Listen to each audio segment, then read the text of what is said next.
Good morning, Mark. How are you? It's almost the end of the year.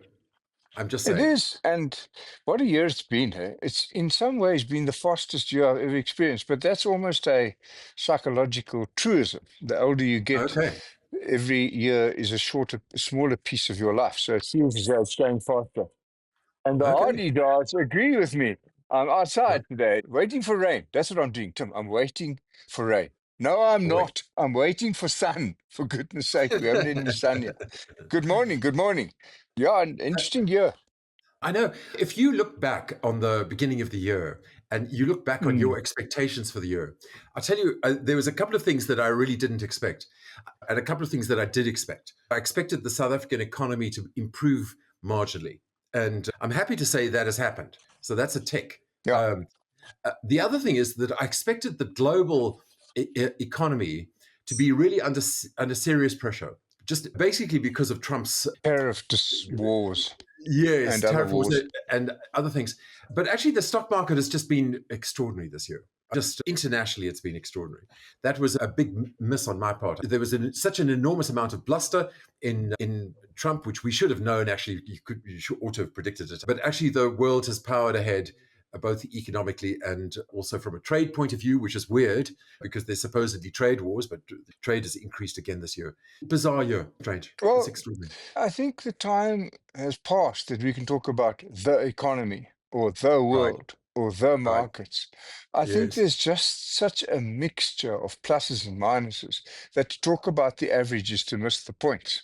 And yes. so we've had a change of value. So if you look at the composite value or the composite movement of any index in the stock markets, it's made Right. up of things that didn't exist a decade ago, and it's lost things that were leading it a decade ago. And we've moved into microchips, and the listing that's coming up of Starlink, which I'm told is valued at $1.5 trillion, which will dwarf any listing we've ever experienced or thought about in our life. So we're into a new space, Tim. We're into a new space. We're into new currencies. We're into new thinking. I think the world is changing far more rapidly than we've ever seen or understood. Okay. Yeah.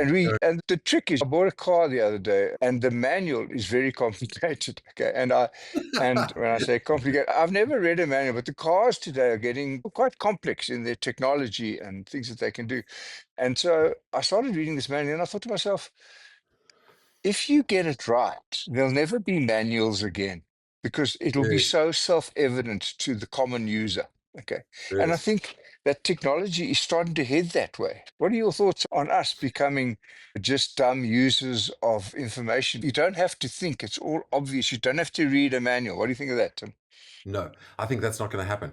But I do want to Yeah. tell you about my pool pump because I'm very No, I proud of it. can't wait, Tim. If we're looking for a highlight of 2025, the pool pump is got to be right up there. Yeah, help us. So Yeah. I for my Christmas present to myself was to buy a new No. pool filter, and because we have a very Oh, small you're a pool, and generous man, Tim. Generous too. I know exactly, and because we have a very small pool, the pipes are always in the way when you jump in the pool.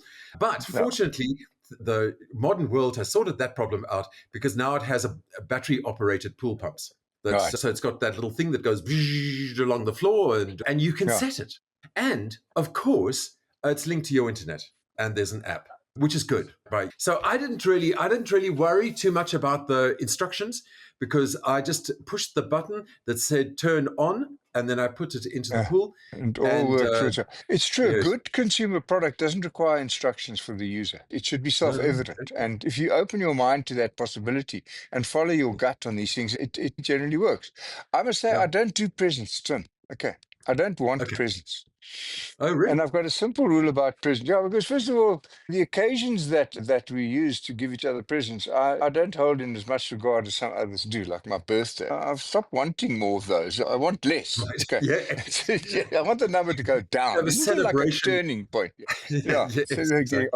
and but the real reason is a very selfish one. If I wanted the pen that you bought Right, me, I would have right. bought it myself, and I would have probably paid for the better model. Okay. And that's where it goes. So we spend ourselves in polite dishonesty at present giving time saying, Yeah. oh, just what I needed, like hell. And so I don't do presents. I don't want presents. And I generally don't give presents. So there.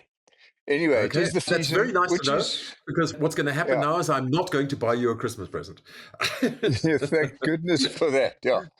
And Anyway, you get a new pool pump, and you're going to be sorry on yeah, that front because it's the it's festive season, which has been marred, hasn't it? Just to bring us down to earth for a bit by those horrible yeah, shootings in Bondi, at Brown University, all over the world. There's so many hotspots of terror, if I could call them that yeah, loosely, that it's difficult to focus on one. But what I'd like to talk about is not the horror and the loss of human life, but the absence of leadership. I would even argue the absurd leadership that is borderline encouraging or backing the divisions between us. That's where I've got to on this thing. It's too horrible. Maybe we shouldn't talk. We talk about next year. I don't know. These yeah. leaders It's seem to hard to ignore encourage the these Christmas shootings. It's just sort of, yeah, in some senses, Australia has had great leadership, and yeah, because they had the previous time this kind of stuff happened, they just banned all the guns. They just took all the guns out, yeah, and that seemed to solve the problem for two yeah. decades. But But I've read yeah, that the shooter was a licensed gun owner, so that's obviously changed, or it's yeah, wrong yeah. information. I don't know That's what's right. right That's right. anymore.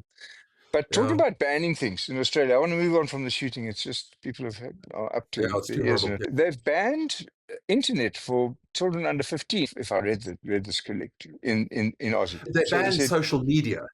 social They media. banned. Okay, so social Yeah, media. yeah, Yeah. yeah. Now, I'd love Um, to know how you implement that ban, although I support the notion. I you. would say you've got to, yeah, I would encourage parents to exercise a little more discretion when it comes to what their children may or may not be exposed to. I don't think you can legislate such a thing because it points out how evil it is, and it's not Right. always evil. I don't know what your thoughts are on that, Tim. I read a very interesting article in the Guardian about because Australia is the first place to test this out, Dude, and a lot of urban parents really quite liked it, and it worked out for their kids. it And helped them in their discipline. Yeah, yeah, one person said for the first time in years, his son has said to him, "Let's go for a walk." Simple things like that were just yeah, wonderful. yeah, But yeah, also, there was a downside because for people in remote areas, what happened was that their connection with the outside world got chopped. So actually, they felt more lonely. That was yeah, yeah. so it's interesting that there are two sides to this, and this is why I'm against a kind of general They are these blunt broad instruments, blunt never instruments. work. Yeah, yeah, yeah. Because there was I nothing get that. stopping parents previously from switching the social media off the Well, phones of their kids or it's restricting it's it. it's more difficult than you think to exercise that kind of discipline when it's Of pervasive. course, When everyone's doing it, Mom, then it's difficult yeah, to make your child the exception because then they yeah, actually yeah, become even more left out, as it were. Anyway, enough of the kids, man.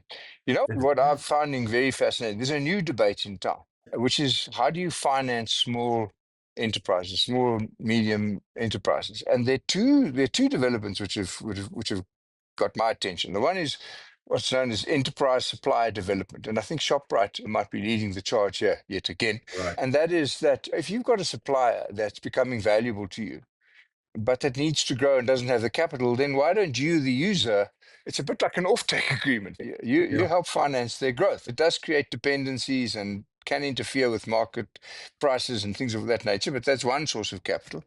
And yeah. then there's a group called Someone, if I remember the name correctly, who are looking at what they call the Soweto Stock Exchange, which is essentially a stock exchange for Stockvels. The Stockville Stock Right. Exchange. That's a mouthful. And I think that's a wonderful idea. Now, the It is. debate is all about regulation. And I think the debate should all be about how much regulation can we do away with without losing the essence of control and oversight. And so there's a new capital equation, Tim, and I'm fascinated by it. I know. Maybe this is something we should look at more closely next year Yeah, because I'm really going to. it's fascinating. You know what the retailers are doing really across the board is quite amazing. They're very creative and for one example, Pep is starting a bank. I quite often use Pep's post office service. But if you need a small parcel moved in South Africa quickly, Pep's parcel moving service is just fabulous.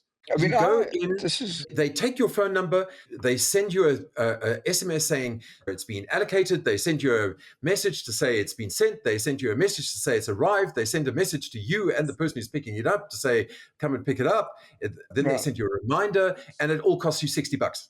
It's just amazing. It's just incredible. Yeah, I think it is. The whole world, though, is trying to extract every drop of economics from their customer. I call it surround Yes, sound customer focus. Okay. And that's happening that's in interesting. fintech, that's happening. And of course, there are going to be mistakes, Tim, because banking and credit are very different things. When you're actually lending money, it's very different from facilitating transactions. These things are all very different risk profiles. And as attractive as they might see as an add-on, we should be Right. cautious about everyone's ability to do it. But yeah, it's coming. Surround sound, surround your customer and provide everything for them, and they'll buy more at your store. Buy more at my Yes. store. That's my new slogan. I'm gonna get paid gazillions for that one day when someone uses it. Yeah, Which we is hope to absolutely see. great. Yeah, yeah, yeah. Yeah. On the stock market Yeah. side of things, I'm still astounded at how much almost every election cycle somebody raises the issue of red tape, just a red tape issue. Mm. We should address red tape. And then someone says, we're going to do this red tape. It's astounding how many people mention it compared to how little is actually ever done. And I'll give you Well, one because it's example. My example is this. We have tariffs. We have a book of products that come into South Africa, and each one of those products has got a code. And this is in order to try and make sure that people are paying the appropriate tariffs and all of that sort of stuff. And South Africa has a gazillion of them, like all countries around the world. So and this is codified. But the point is that around about 60,000 of South Africa's codes have not been examined in the last 10 years. In other words, we don't know whether or not that tariff is still necessary, because what happens is the tariffs get put in and then they never get taken out because nobody worries about it once they're in there. That's red tape. You know what I mean? That's red tape. yeah, That's but quite simple red tape. Do we you still raise need this the tariff? Yes, no. Switch it Well, off. you raise for me the general point of this discussion, which is this. Yeah, It's far easier to regulate than to deregulate. Okay. It requires far more thinking and foresight and deep understanding to deregulate without risk. Okay. And what we really do need is we need the involved mindsets. And by that I'm talking about moving away from purely a government initiated regulatory environment to a mixture of private sector experience and government authority, coming up with the right balance of regulation so that it's enabling without losing any semblance of order. And so right, that's the challenge. It's easy to say stop. It's right. much harder to say go in this way. And Yes, so that's the That's why it never gets done, because first of all, the people who do it and the people who are subject to it are not the same people. And second of all, yes. it's complex. It's very complex to drive faster, Yeah, much more yeah, yeah, yeah. complex than to slow down. I'll Yeah. leave you with that thought. But okay, Tim, 2026 is around the corner.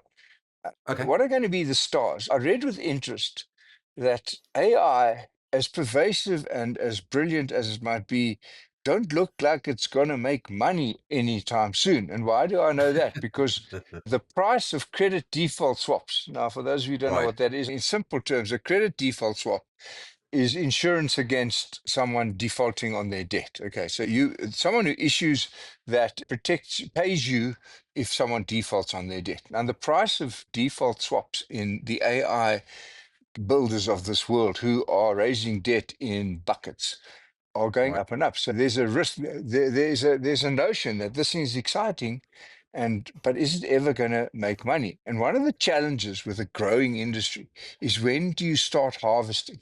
When Right, when do you start coining it rather than growing it? And that's a right. dynamic I think we're facing. But what are your thoughts about 2026 January, Tim? If It you is. get It this is. right, my friend, we don't have to do podcast anymore. We can just take your Yes, predictions yes. and have a go. Yeah. First of all, I think that there is a real economy underlying AI. There's no question about it. Just Mm. based on how many people are using it. If you compare, for example, Meta brought out these glasses, the 3D glasses, and then Apple did the same thing, right? Yeah. And they spent an enormous amount of money on these glasses, and people looked at them, liked them, bought them, and then stopped buying them. there was a That kind of sounds peak like a and then a typical decline. economic cycle. No, it's true. But that's not happening with AI. People are finding it useful, Mm. and they're finding it useful for all Yeah. kinds of reasons. Unlike a lot of tech innovations, I do think AI is going to run and run. Have you got Sorry, a go on. price for it yet? Have you got a price for? Are you prepared to pay for it yet? Okay. And I debate. It's do. not whether it's virtuous. You do. Okay. Yeah, At the margin, what you pay for it is probably an right. invitation price rather than an economically sustainable price. Okay. And that's the debate about which, let me make it clear, I know absolutely nothing. Okay. So, Yes, yes. uh, but if you listen No, at the nobody knows margin, anything. Isn't yeah, that the wonderful thing about it? I love the fact that nobody yeah. knows it, because it's possible that this could all come crashing down like a deck of cards, and Oh, it the won't. It won't. But there might be not everyone will make it. Okay. yes, it's possible that there will be a financial crunch moment, even though the underlying proposition is good. Yeah. Yeah, in the comparison here is with the internet itself, because there was this sort of massive crash in 2000. It took Microsoft a decade to reach the point that it reached in 2000. It only reached that in 2010. But That's the nevertheless, debate I I'm mean, raising. yeah, exactly. Yeah. So that's definitely conceivable. I don't think it happens next year, because I just think there's so much capital floating around that Yeah, even though there's these companies are just munching huge amounts of money, first of all, they have the capital base to do it. Secondly, they have the cash base to do it. You know, a lot of them were sitting on enormous amounts of cash. In some well, ways, the AI boom is helping take money out of the ether and put it into yeah. hard assets, which is a good thing, right? It's you can't argue against the weight of funds at the moment. It's just enormous. Yeah, It's overwhelming. And so if you choose the right horses, 2026 should be a good year. But that's if you're operating in an economy which is functional, or in economies or industries that are functional. You're coming back to things that are manageable and aren't making money, okay, that aren't subject to these exogenous variables. And our very own City Power, Joburg City Power, is a case in point. You remember when we used to play Monopoly, used to land safely and boringly on the two utilities and earn a right. very low but predictable rent. And Yes, so now we've got a situation where City Power is got a hole of 20 billion, 20, that's with the B, billion, to fill, which it will never fill. And the reason right, it will never fill is because there's two things happening. 42% of the electricity generated is leaking. That is the new word for being stolen. Okay. Okay. It's yes, leaking. Okay. right, And so that's the first thing. And secondly, the ones that aren't leaking, i.e., those that are still recorded, are not being paid for. right, Now, no one can make money if 42% of your product is not being paid for, or the right. rest is never being paid for on terms. And so that, however, is about leadership, Tim. You can fix Yes, that, okay, yes, unless it is, as it is in our country, so politically difficult to achieve. And right. it's some of those things that I'd like to see happening in 2026, is where you have a self-evidently flawed economic structure that can be fixed with the stroke of a pen, despite the initial pain that it might cause. And that will fundamentally change the economics of our cities in particular, which we really need to do. What do you mean it could be changed with this If you pen? don't What pay was the for it, you pen? can't have it, man. Okay, that's it. If you don't pay for it, you can't have it. A. And B, if you steal it, we'll disconnect you. We won't tolerate these illegal connections, and people will get arrested for putting them in place. It sounds difficult to do, but I don't know whether how pervasive this is in the world, but it probably is more pervasive than we know. But Right, there are things that are fixable in paper, and if they're not fixable, then find another construct. For right, example, say it's free. What happens if we made it for free, but found right, other sources of funding for this? So if you said your input cost is free as far as electricity is concerned, we're going to right, tax you more on the profit that you make as a consequence of that. Okay. And right. so you find a default mechanism which is better than the monitored mechanism in which to create economic order out of what is self-evidently chaos. Anyway, enough of that, Tim. No, no, sorry, Can I can I make a point on yeah, that quickly? So yes.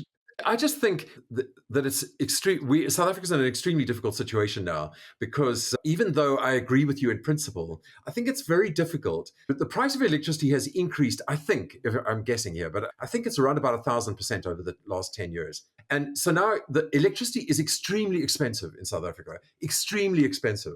So Yes, when I you say agree.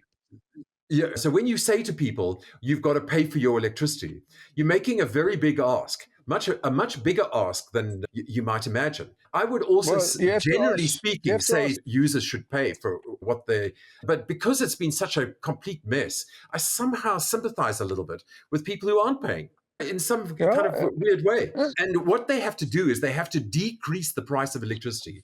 If you yeah, decrease okay. electricity, people will be more prepared to pay. But, but Tim, sorry, where does the circle start? Why is Right. electricity expensive? It's because no one pays for it. Okay. Why does no one pay for it? Because it's so expensive. You have to stop that Yes, exactly. circularity. Okay. And so you have to. Okay, so why don't you say, okay, we're going to make it free? Right. And how would we recoup that in some form, if that's the debate? Or you have to find a solution. What you can't do is throw your hands up in despair at the place you find yourself in and just keep on digging the hole. Put the spade down already. Okay, that's my message Right. for 2026. If you're in a hole, put the spade down. Okay, stop digging. Okay. That is a very Anyway, I'm heading off point. to Cape Town in the next couple of days, and it's a beautiful city, although it has one championship point that I wish it didn't, which is that it is the sixth most congested city in the world. Can you believe Wow, that? I didn't know that. Wow, Yeah, that's I extraordinary. read that. I read that somewhere.